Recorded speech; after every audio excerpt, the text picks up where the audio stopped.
Salut Lucie, merci d'avoir accepté l'interview. Tu vas bien?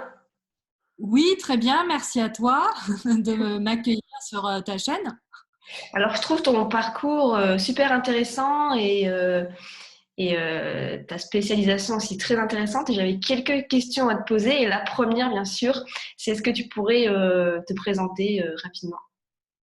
Ok, alors oui, donc je suis Lucie Rondelet. Ce qui va t'intéresser, c'est surtout dans le web entrepreneuriat, j'imagine. Donc aujourd'hui, j'ai trois sites internet principaux. Donc j'ai une plateforme, enfin j'ai un site internet sur la rédaction web SEO, donc la rédaction web et le référencement naturel. Et puis j'ai deux autres sites. J'ai une plateforme de rédacteur web freelance zéro commission, c'est-à-dire que je mets en relation les clients et mes rédacteurs gratuitement. Et puis, c'est un service que je rends à mes élèves. Et puis, j'ai un autre site qui est beaucoup plus récent, qui s'appelle Celles qui osent, donc au pluriel, les femmes qui osent, et qui est sur le web entrepreneuriat au féminin. Et donc, ça, c'est le nouveau bébé. Au niveau de mon parcours, donc j'ai 34 ans, deux enfants, deux petites filles, et je vis en Nouvelle-Calédonie. Contre mon gré, mais c'est une autre histoire. En tout cas, j'aimerais, je suis d'origine française, hein, je suis de Montpellier et j'aimerais rentrer, mais ça, voilà. Et j'ai fait des études plutôt dans le tourisme et je suis diplômée de FLE, français langue étrangère, pour enseigner le français. Et j'ai découvert la rédaction web grâce à radin.com qui proposait d'arrondir ses fins de mois. Oui. Donc, je me suis inscrite au début sur des plateformes. Et puis, de fil en aiguille, j'ai Antoine Pétavin qui m'a engagée pour certains de ses sites. Et puis, il travaillait avec un consultant SEO avec qui il est associé, Alexandre Chombeau, qui m'a formée au SEO. En fait, il voulait tellement que j'optimise les articles qu'il me proposait de faire des Skype, et des points régulièrement. Et en fait, à force, après, j'ai travaillé pour des agences de stratégie digitale qui gérait des gros groupes. Je sais pas, je pense que j'ai signé un contrat de confidentialité et que je peux pas dire, mais Mhm. en gros, des grands magasins, un très grand magasin de sport et des très gros sites sur la santé, les conseils santé vulgarisés, et puis même une chaîne télé qui est très connue. Donc du coup, en fait, j'ai réussi à avec ces années de rédaction web, j'ai pu apprendre les meilleurs conseils de plein des gros groupes, de consultants SEO, de blogueurs connus, puisque je travaillais aussi pour Olivier Roland, par exemple.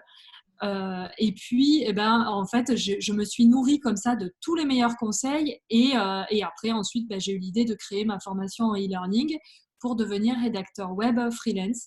Et à ce jour, j'ai plus de 500 élèves en un an et demi. D'accord, ouais, c'est pas mal du tout. Et est-ce que tu as déjà eu des retours de gros clients ou de grands entrepreneurs pour qui tu as travaillé et tu as su que le résultat, grâce à ton travail, ça a fait peut-être x5, x10? Alors, non, pas au niveau du chiffre d'affaires. Ce que je sais, c'est que j'ai jamais eu un seul retour négatif jusqu'à présent sur les rédacteurs que j'ai fournis, entre guillemets, à ces entrepreneurs. Ça, donc, je vois qu'ils les engagent et souvent, c'est dans la plupart des cas, c'est des relations, enfin des contrats sur le long terme.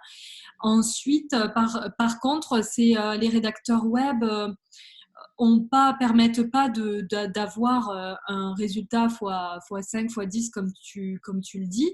C'est le référencement naturel, ça se fait vraiment sur le long terme. C'est un investissement, c'est comme dans l'immobilier, hein. Faut y aller doucement et c'est un investissement qui prend du temps, mais une fois qu'on l'a, on est super content de l'avoir. Donc, c'est pas mes élèves font pas du copywriting. Il y en a certains qui sont là-dessus, mais c'est pas en tout cas grâce à ma formation. Et donc, c'est pas des copywriters qui vont exploser le chiffre d'affaires. Par contre, ils vont accompagner les entrepreneurs dans leur stratégie éditoriale. Ils vont les aider à faire des plannings éditoriaux, à retoucher des articles qui ne fonctionnaient pas bien et à planifier des articles bien référencés. D'accord. Et est-ce que tu avais d'autres business en ligne avant ça? Non, pas du tout. Pas du tout. J'ai découvert le web à travers la rédaction web. Et ensuite, bah, c'est en travaillant avec voilà, quand tu bosses avec Antoine Pétavin, Olivier Roland, je ne sais plus qui d'autre. Après, on m'en a fait rencontrer d'autres. Donc, du coup, forcément, comme ils demandent des contenus qui sont autour du web entrepreneuriat, ça commence à titiller la curiosité. Et puis après, on a envie de se lancer soi-même, quoi. Mhm. Ouais, j'imagine.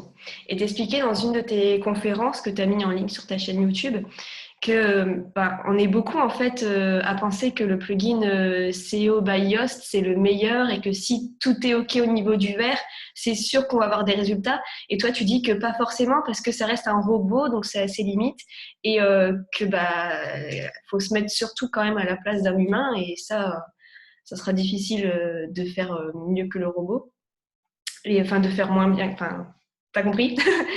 Et du coup, pour toi, quelles peuvent être les limites de ce plugin-là, alors que l'humain il peut faire beaucoup mieux par rapport à ça? Enfin, quelles sont les limites de ce plugin-là, en fait? Alors, Yoast SEO, il faut savoir que les vrais, entre guillemets, référenceurs ne sont pas pro Yoast SEO, hein. C'est vraiment l'outil. Ça fait un peu. Yoast SEO, c'est un peu l'outil made in China des D'accord. référenceurs, tu vois. C'est. En fait, il faut se dire qu'un outil comme ça, il a été pensé. Pardon, excuse-moi, je reviens. Le SEO, c'est quelque chose qui bouge en permanence déjà.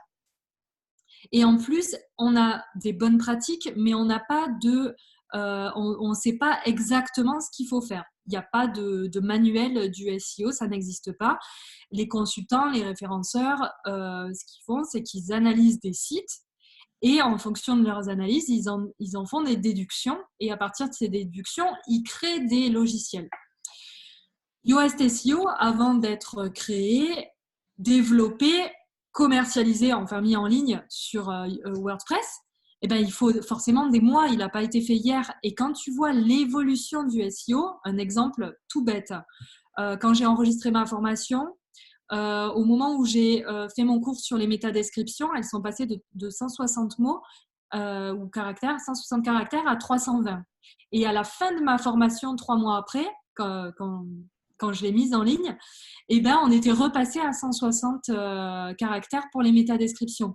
Donc, t'imagines, en fait, cet exemple-là te montre les limites de ces logiciels. Alors, même si, évidemment, ils sont mis à jour. Par exemple, Yoast SEO, pendant quelques jours, a eu un moment où il conseillait toujours de faire 320 caractères alors que c'était 160.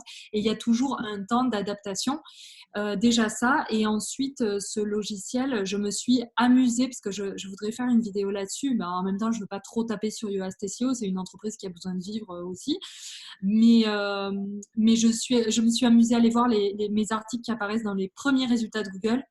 Et très souvent, ils sont tout en rouge. Ah oui. Donc, c'est vraiment la preuve. Et, alors, moi, je ne l'utilise pas.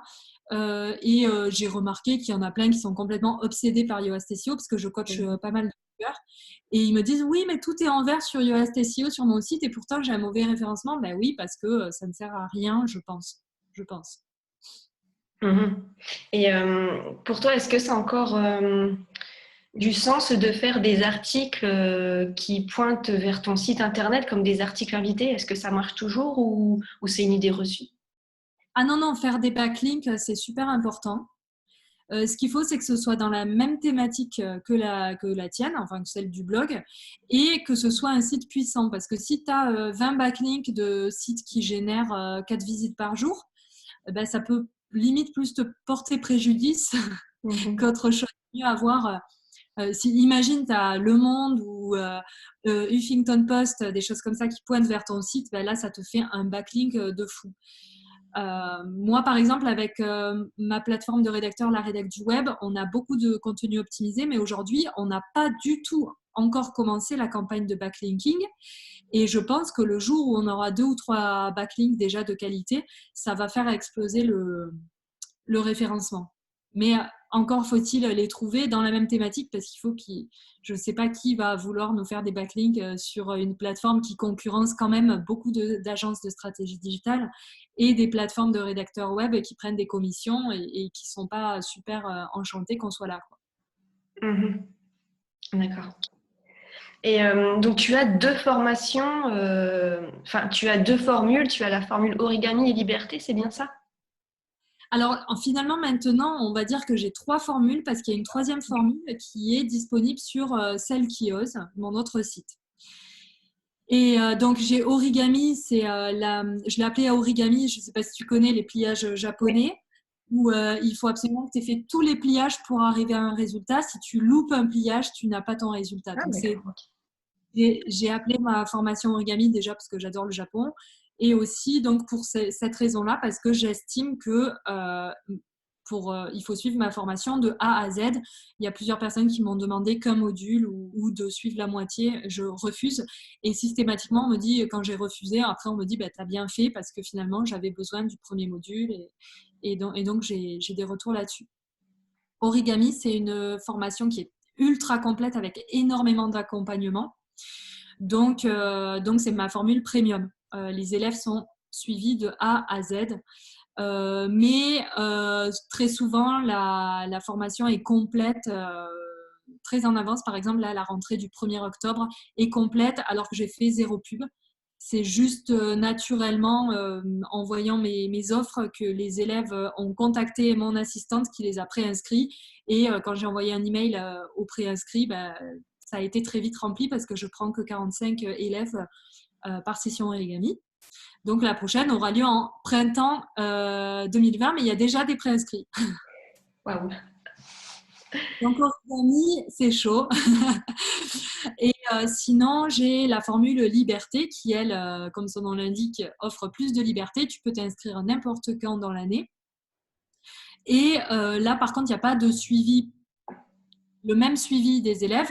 Par contre, c'est moi personnellement qui corrige leurs exercices. Ils ont des exercices au cours 10, module 2. Donc là, c'est moi qui leur corrige 3 exercices de rédaction web. Et puis, ils peuvent aussi prendre un pack accompagnement pour avoir les 2 premiers modules corrigés par mes correctrices, qui sont d'anciens élèves certifiés projet Voltaire et compagnie. Et puis, je leur corrige 2 exercices de SEO au module 4. Donc, quand même, il y a moyen d'être assez accompagné. Et je propose aussi du coaching individuel pour mes élèves liberté. Ils ont tous une séance de coaching minimum. Après, ça ne me dérange pas de dépasser quand j'ai le temps, quand ça rentre dans mon emploi du temps. D'accord. Et donc, la nouvelle formule avec celle qui ose, c'est quoi exactement? Alors oui, pardon. Donc la troisième formule, c'est vrai qu'elle est récente, donc je l'oublie. Pourtant, on a fait un très beau lancement. Caféine, elle s'appelle. Donc c'est caféine pour tous les avantages du café. Comme les avantages du café, elle booste votre site comme elle booste votre énergie. Et donc là, j'avais beaucoup de demandes là-dessus. Donc c'est une formation en stratégie de contenu rédactionnel et optimisé pour les web entrepreneurs. Waouh. Donc là, c'est pas pour mes formations Liberté Origami permettent d'apprendre le métier de rédacteur web en 6 mois. Donc, ce sont des formations professionnalisantes. On parle des statuts, on parle vraiment de A à Z. Au bout de 6 mois, tu peux devenir rédacteur web. Par contre, caféine, moi, on me disait, mais j'ai pas envie de devenir rédacteur web, mais j'ai envie de suivre ta formation. Donc, on a fait caféine, qui est plus abordable et qui est destiné donc aux blogueurs, comment apprendre à gérer Search Console, Google Analytics, comment faire un planning éditorial. Le premier module est un peu long, j'avoue, mais j'ai vraiment voulu que les gens comprennent l'importance du SEO et comprennent tout le contexte et tout l'écosystème du web. Donc c'est vraiment, on part des bases, des généralités, et plus on avance dans caféine, et plus on va vers quelque chose de très précis. Voilà. D'accord, c'est intéressant, ouais, cette dernière formule. Oui. Alors, on a très peu communiqué dessus. Pourtant, on a déjà 46 ou 7 élèves. Mais pour l'instant, on a très, très, très peu communiqué dessus. Moi, par manque de temps, j'avoue. Donc c'est dommage parce que c'est une super formule et beaucoup de web entrepreneurs en ont vraiment besoin. Mhm.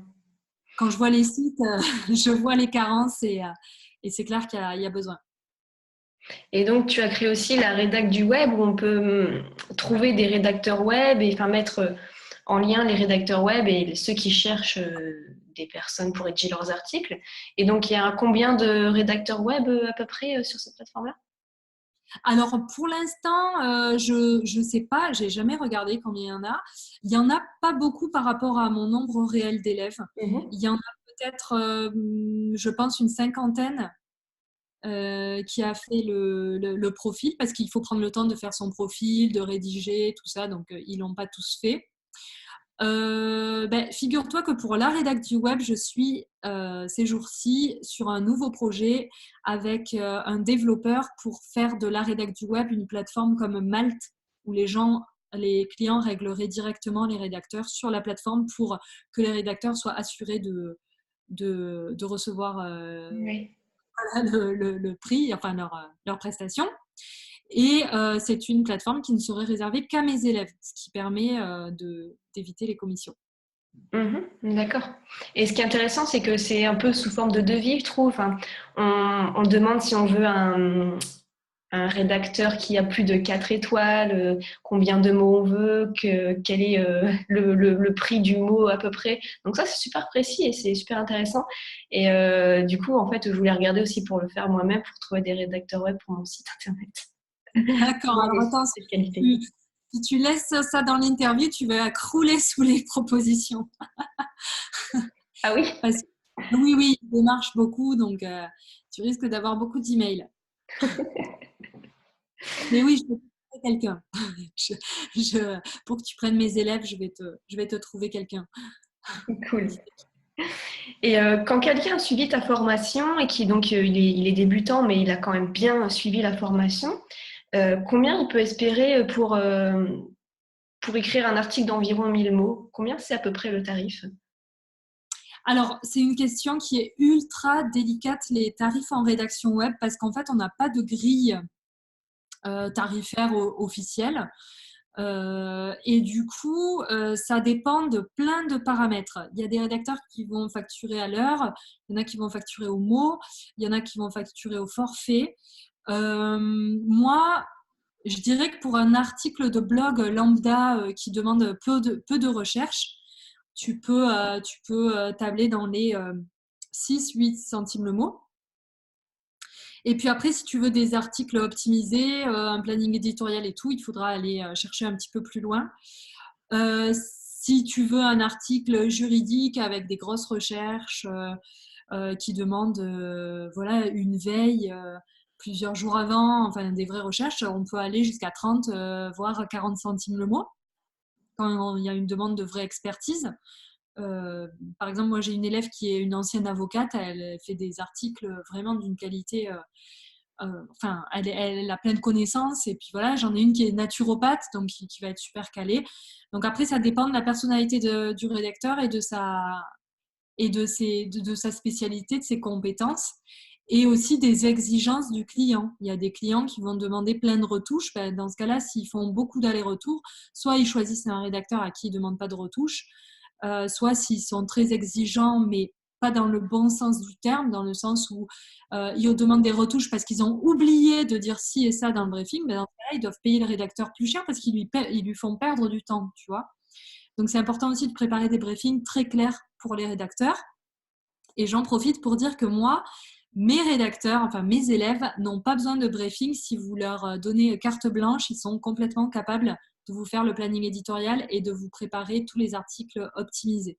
D'ailleurs, très souvent, je constate que les rédacteurs sont bien plus compétents que ceux qui leur passent des commandes, parce que ceux qui leur passent des commandes leur disent utilise Yoast SEO, utilise ci, utilise ça, mets telle requête, alors que c'est des requêtes qui parfois sont trop concurrencées, c'est même pas la peine d'essayer, ou alors des requêtes où il y a trois recherches par trimestre. Donc, et des fois, j'ai mes élèves qui me contactent en me disant, il y a mon client qui me propose quelque chose de pas logique, est-ce que je lui dis ou pas? Ça, c'est la grande question. Mais oui, voilà, il faut faire confiance aux rédacteurs quand ils sont D'accord. formés. Et au niveau de ton organisation, comment tu fais? Est-ce que tu écris ton article directement sur WordPress ou est-ce que tu utilises Word ou est-ce que tu utilises un outil spécifique? Personnellement, je les écris directement sur Word et je dis aussi à mes élèves, s'ils peuvent, de demander à leurs clients de leur donner accès au CMS, au site e-commerce, PrestaShop, Shopify, pour écrire directement, pour gagner du temps. Parce qu'en plus, les clients apprécient. Hein. Imagine, tu vas sur ton WordPress et tu vois que tu as soit 10 articles en relecture, soit carrément des articles planifiés avec images optimisées et tout. C'est juste le bonheur. D'accord. Donc, tu te parlais tout à l'heure du copywriting. En fait, ça n'a pas vraiment de rapport direct avec le fait d'apprendre à rédiger sur Internet. Alors, je me rends compte qu'il y a un gros... Il y a vraiment, c'est vraiment relié en fait la rédaction web et le copywriting parce que, par exemple, moi j'ai un bon taux d'ouverture, je pense, à mes newsletters, par exemple. Mhm. Et puis, je vois bien que j'arrive à copywriter en fait des posts Facebook ou des titres. Et moi, j'apprends à mes élèves à copywriter les titres, à essayer de jouer sur les émotions, d'avoir une écriture qui est captivante, qui garde l'internaute avec un bon fil conducteur et qui va voilà utiliser les émotions, les anecdotes, les exemples pour vraiment garder le lecteur, pour faire baisser le taux de rebond, augmenter le temps sur la page, sur le site. Et en fait, je vois que toutes ces techniques, ben, finalement, c'est des techniques un peu de copywriting parce que un lecteur qui vient et qui est captivé par un texte et qui reste longtemps sur la page, il y a plus de chances qu'il se transforme en prospect. Donc finalement, je trouve que la rédaction web et le copywriting, c'est quand même quelque chose d'assez similaire. D'accord. Euh, Fais-nous un peu rêver, combien de visiteurs tu as par jour sur ton site internet? Alors, je pense que j'en ai pas énormément. Aujourd'hui, je ne fais pas de pub Facebook, donc c'est plutôt du trafic organique et je suis généralement entre 800 et 1500 visites par jour. Waouh! Et en plus qualifié, donc ça c'est waouh! Alors moi, tu vois, j'ai travaillé sur des sites tellement gros que du coup, ça me paraît pas beaucoup. Après, c'est sûr que quand je coach des blogueurs, je vois que, enfin, souvent, en même temps, c'est des blogueurs qui demandent des coachings, donc forcément, ils n'ont pas le même trafic. Mais je pense que je pourrais avoir beaucoup plus en travaillant mon blog. Mais il faut dire que mon blog, en fait, je l'ai lâché pratiquement depuis. C'est pas que je l'ai lâché, mais j'ai beaucoup moins rédigé dessus depuis mars 2018. Donc en fait, je l'ai vraiment travaillé pendant les 6 premiers mois avant de lancer ma formation. Et dès que j'ai lancé ma formation, je me suis tellement consacrée à ma formation, le montage et tout, mes élèves, faire les mises à jour, faire mes corrections, que du coup, le blog, c'est pas du tout ma priorité. Alors j'essaie de faire des audits SEO et de faire quelques tests juste pour justement pour poster des vidéos sur ma chaîne YouTube à propos du SEO et poster tous mes résultats, enfin mes analyses. Mais sinon, c'est vrai que je le travaille très très peu. C'est les cordonniers les plus mal chaussés, quoi. Et tu m'avais déjà partagé aussi quelques résultats en affiliation parce que tu avais déjà fait l'affiliation de certaines personnes et tu étais numéro 1 en fait sur Google. Donc du coup, est-ce que pour toi, apprendre cette compétence de rédiger sur Internet, c'est carrément valable pour l'affiliation, pour vendre en affiliation? Ah, en fait, une fois que tu connais la rédaction web SEO, tu as un outil tellement puissant parce qu'en fait, imagine, tu suis une blogueuse, une web entrepreneuse ou un web entrepreneur qui a un produit qui te plaît et qui le propose en affiliation. Et toi, tu vois qu'en concurrence, il n'y a pas énormément de blogs. Je ne sais pas. Par exemple, je crois qu'il y a une graphiste qui propose une super affiliation sur sa formation et sur une formation qui cartonne où tout le monde est ravi de la suivre. En fait, tu peux complètement te mettre à faire un blog où tu vas te dire, allez, je fais 10 articles sur le graphisme et à chaque fois, je vais mettre optimisé et je vais mettre mes liens d'affiliation vers cette nana-là. Et après, si tu peux faire en fait un blog où à chaque fois, tu optimises plusieurs articles avec des liens d'affiliation. Et du coup, toutes les personnes que tu admires, qui te plaisent ou tu as vu que leurs formations sont intéressantes et tout, et ben à chaque fois, tu fais des articles optimisés pour en faire, pour les promouvoir. Et du coup, tu peux complètement finalement faire un blog qui te rapporte très bien mensuellement sans avoir à créer toi-même ta formation. Parce que quand même, créer sa propre formation et gérer ses élèves, voilà, ça rigole plus. Quand ça marche, c'est une grosse entreprise. Nous, on est 8 aujourd'hui dans ma société en Nouvelle-Calédonie. Donc, c'est un gros, gros, gros boulot. Et alors que si tu fais juste de l'affiliation, bah, tu as juste à publier des articles et à attendre que ça se vende tout seul, quoi. Juste, tu fais tes articles optimisés. Alors, juste un détail, c'est que tu peux pas faire un blog où tu vas faire de l'optimisation sur un site de mode et puis de l'optimisation sur du graphisme et puis de l'optimisation sur un truc pour maigrir. Si tu fais un blog généraliste, ça va être très difficile de te positionner sur Google.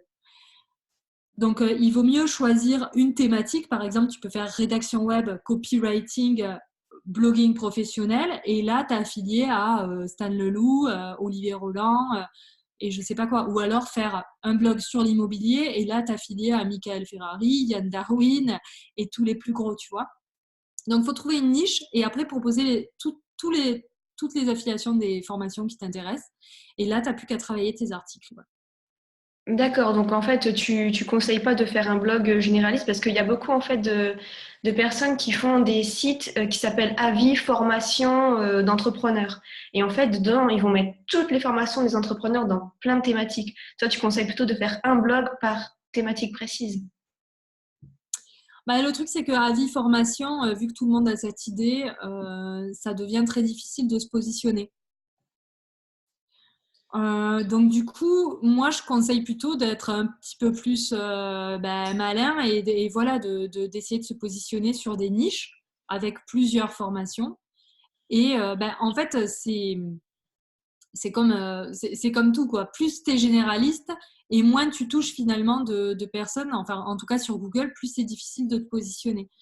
Donc c'est pour ça que moi je conseille vraiment de se focaliser sur un minimum de choses ou alors des thématiques qui se ressemblent. Voilà, si tu fais l'immobilier, tu peux faire la location saisonnière, la location longue durée. Enfin, tu vois, si tu te mets dans l'immobilier, alors c'est très concurrencé, mais les blogueurs en immobilier ne sont pas forcément formés au SEO, donc tu peux espérer te faire une place en 6 mois, 1 an, quoi. C'est du travail, hein. C'est 6 mois, 1 an de Oui, travail oui. avant d'espérer avoir des résultats en SEO. D'accord. Bah, écoute, je te remercie. C'est tout ce que j'avais au niveau des questions. Et donc, pour ceux qui veulent retrouver tes formules, je les mettrai juste en dessous parce que, comme tu dis, une fois qu'on a maîtrisé cet outil-là, ça peut nous servir à vraiment plein de choses.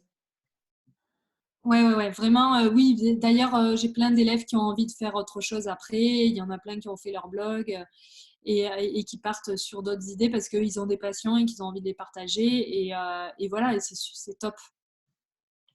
D'accord. Ben, merci beaucoup en tout cas. Merci à toi. Et puis, merci de m'avoir accueilli et bonjour à toute ton audience. Merci. À bientôt. Salut.